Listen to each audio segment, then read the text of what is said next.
নিরাপত্তা নিরাপত্তা করতেছেন তো? নিরাপদ স্থান খুঁজতেছেন তো?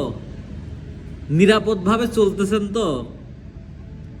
নিরাপদভাবে বাঁচার চেষ্টা করতেছেন তো? করেন। আপনার চেষ্টা তো আপনি করেই যাবেন। আপনাকে নিজেকে বাঁচিয়ে রাখতে যা করা লাগে তা তো আপনি করবেনই, কিন্তু আপনি যে বাঁচবেন না এটা কি আপনি জানেন? আপনার হায়াত শেষ হবে এটা তো মানেন। তো এত সিকিউরিটি আমার দরকার কি? এত চিন্তা আমার দরকার কি? এত নিজেকে সামলানোর দরকারটা কি? মৃত্যুকে এত ভয় পাওয়ার দরকারটা কি? থাকবেন না আপনি।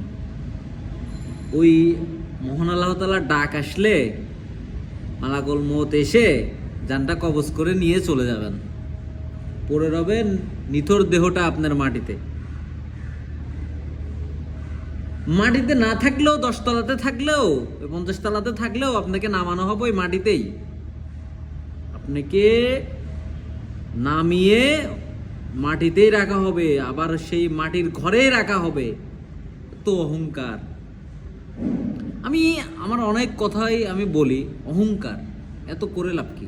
কেননা আসলে আমরা মানুষের ভিতরে আমরা এত পরিমাণ অহংকার, বেঁচে থাকার চেষ্টা দেখি, এগুলো দেখে আমাদের খুবই মানে কি বলবো, ভাষা পাই না। তাদের কিছু তো বলতে তো পারি না, সবাইকে তো এভাবে বোঝানো যায় না। কিন্তু ওরা যে বুঝতে চায় না, একদিন চলে যেতে হবে, মরে যেতে হবে, মালাকুল মউত আসবেন, আল্লাহর হুকুমে আপনি জান কবজ হবেন, আপনার হায়াত শেষ হবেন, ওই দিনে আপনি চলে যাবেন। কেউ মারতে চাইলেও আপনাকে মারতে পারবে না।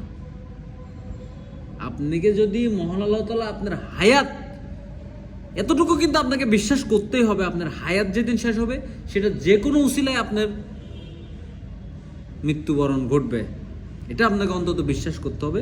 তো অতএব আপনি মহান আল্লাহ তাআলাকে স্মরণ করুন, ভয় করুন। আল্লাহ তুমি কতদিন হায়াত রাখছো জানি না, যতদিন হায়াত রাখছো যেন সবার কল্যাণে আমার আসে, আমাকে নিয়ে আমি যেন সবার কল্যাণে আসতে পারি, আমার দ্বারা যেন কারো ক্ষতি না হয়, আমার দ্বারা যেন কোনো কিছু না হয়। আল্লাহ আমি যেন মরলে জান্নাত পাই। আল্লাহ তোমার পথে থেকে যতটুকু করতে পারি আলহামদুলিল্লাহ, এটা অন্তত আমাদের প্রত্যাশা করা উচিত বেঁচে থাকা অবস্থায়।